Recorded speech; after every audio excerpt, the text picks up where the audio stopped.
All right, so we are getting fuel for the side-by-side. Tank's getting low.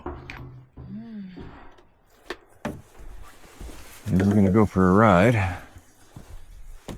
Let's see what's going on with the trails, because we haven't been out of the house in a couple days because of the crappy weather. Anyways, let me pump this up. All right, we're full on the side-by-side. Let's go for a ride. All right, we're topped off. Let's get out of here. All right, we just get down here to the tracks, and guess what? Our fuel is here. Now there's 5 for us and 1 for Adam and Phyllis. So we're gonna leave 1 gas down here for them because there's no sense of handling it twice. So we have a heating fuel, that's for the Toyo. Another heating fuel, so we get 100 gallons of heating fuel for the Toyo for the winter, which it should last without a problem. And then this 5 55-gallon drums of gas, and like I said, 1 will leave for Adam and Phyllis so they can take it up to their property. Let's get it loaded. Now you get to see kind of what I go through on this stuff. Pretty dirty, nice. Oh, that's fine. So leave where it's at. If you want to do me a favor, Yes. go into behind the driver's seat and start pulling out our ratchet strap.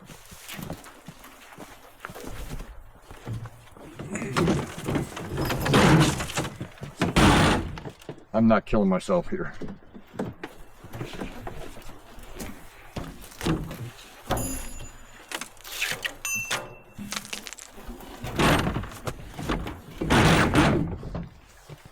I'm glad they put this where they did this time. Usually they put it way off to the edge where it's hard to get in the maneuver, and this works good on the hill.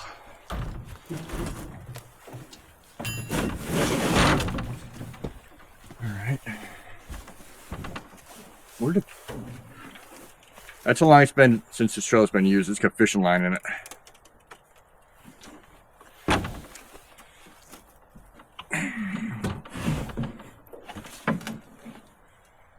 Hoping it doesn't kick out. Good. Alright. Shut. Let me know when I'm lined up when I start lifting it. Perfect. A little more. Looks pretty good. Was I right? Yep. Woohoo! It's locked in. There we go. We're locked in. Heard it. Okay, give me that in. Alright, so go from underneath it and put, there you go. You know you're on. Okay, you got mine on. Pull the strap. No, yep. No, you're all tangled up. There we go. Go. I'm standing on it. Alright. Alright, that's number 1 down. We're gonna get this one back to the house, and we'll come back and get the other, what, 7? No.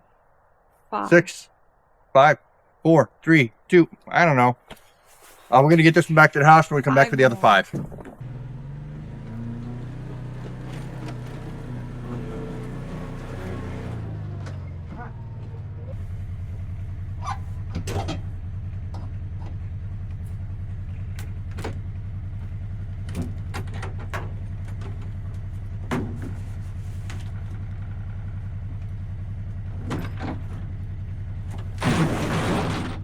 Don't touch things. I'll hurt myself.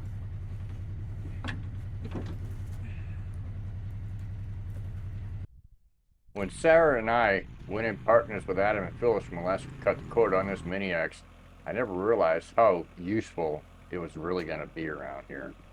Every time I started up for a project, I think of other things I can use it for.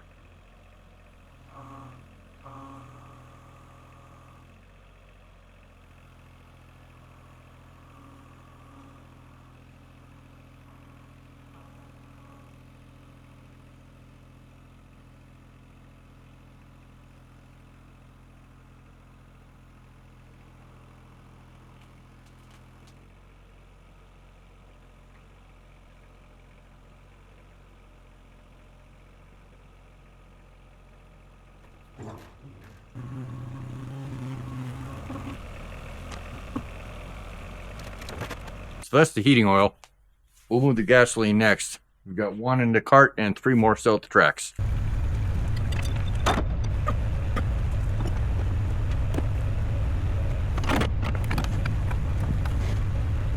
All right, so we're on our last barrel. This last one, even the one that's got our name on it, is actually for Adam. We paid for it and had it sent up, make it easier for him. He'll pay us back, so it's not an issue.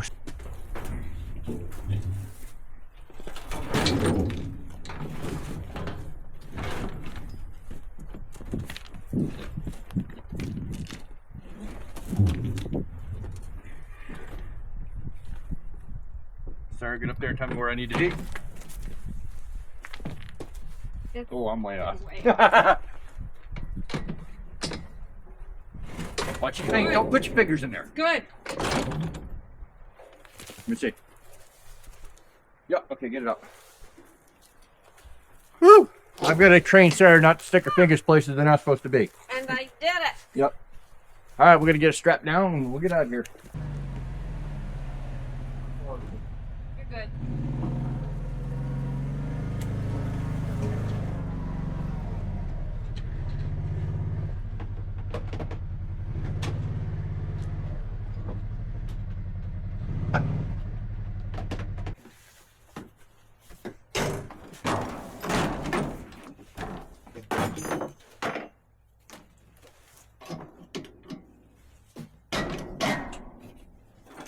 Hot.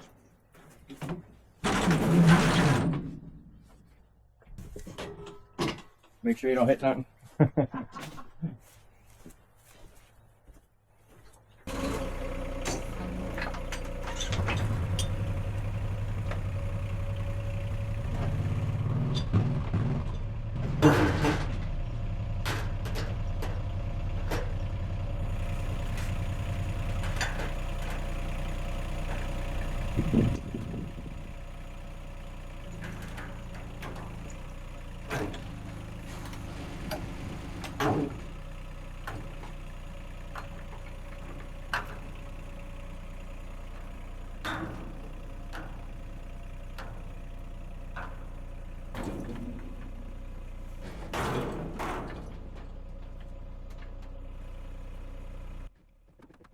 Yep, I can still be a little herky-jerky when I'm running the Mini X. To be honest, I'd never driven one until we got this one up here with Adam and Phyllis. I'd always used either skid steers or my dad's D6 when I was growing up.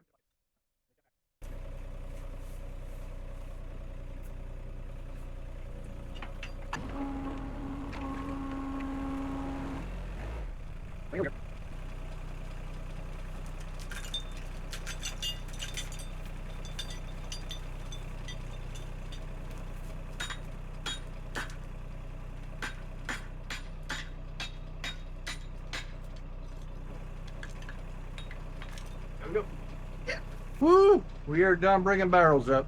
One project done. On to the next. We get asked on a regular basis, Rob, how much fuel do you go through in a year? Well, that depends. Seasonally, we ride different vehicles, obviously. Summertime, we have four-wheelers side by side. We have a lawnmower, we have chainsaws, log splitter. So we have a lot of gas stuff. And then in the winter, we switch over to snow machines. Hi, Mishka. In the wintertime, we switch over to snow machines. And we have a 2007 Scandic Wide Track, which is a 552 stroke. I have a 2016 Ski-Doo Tundra. I think it's a Rev XU LT52 or something like that. So it's a long track Tundra. But it's also another 2-stroke 550 fan machine. We also have a few other snow machines that are in the midst of being rebuilt. And then our biggest consumer of fuel on property are generators.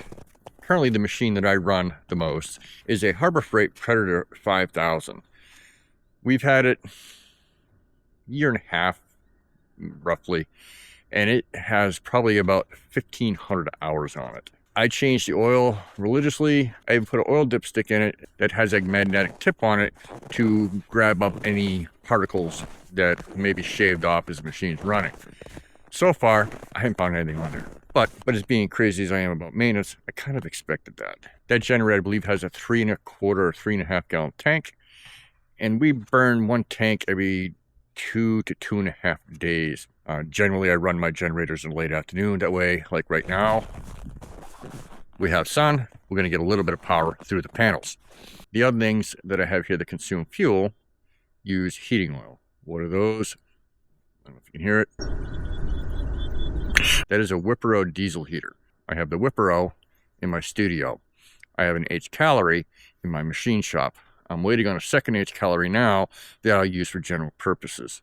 I also have a Nordic stove that you guys saw me put in a couple years ago, as well as we have the Toyo now in the house. So how much fuel do we buy? Generally, we buy 4 55-gallon drums, and they fill up to 50 gallons. So they leave a little bit of room for expansion and contraction every 4 to 5 months. And that costs us whatever it is at the pump. Here in Alaska, it seems like the average price for fuel is around $3.50. So we'll call it $3.50.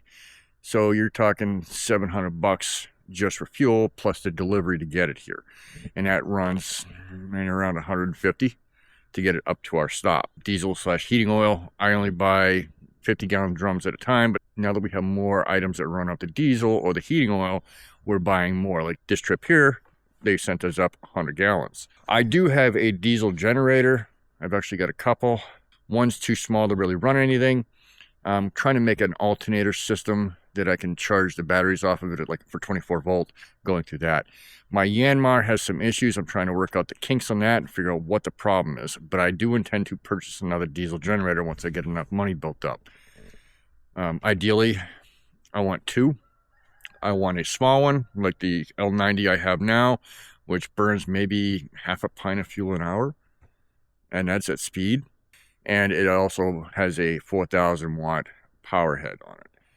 The other one I'd like to get would be a 10,000 kilowatt, like 803A, MEP 803A military generator. Not crazy efficient, but they're rugged and they're durable. They last a long time. When we buy our fuel, we look at it as our utilities. The average person pays, anywhere from $40 to $150. Some people go to extreme, they're a couple $100 a month for utility bills. We break it down, and our utility bills comes to, and that's our gas. Most of the gas, like I said, goes towards the generators.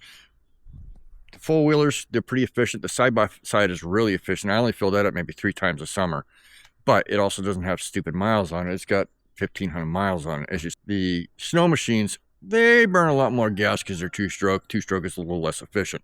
I hope that answers some of your questions about what we do with our fuel, costs, and things like that. I'm going back inside because it's about 12 degrees outside, and I think my soup's ready. You guys have a great day, and we'll see you on the next episode. Bye.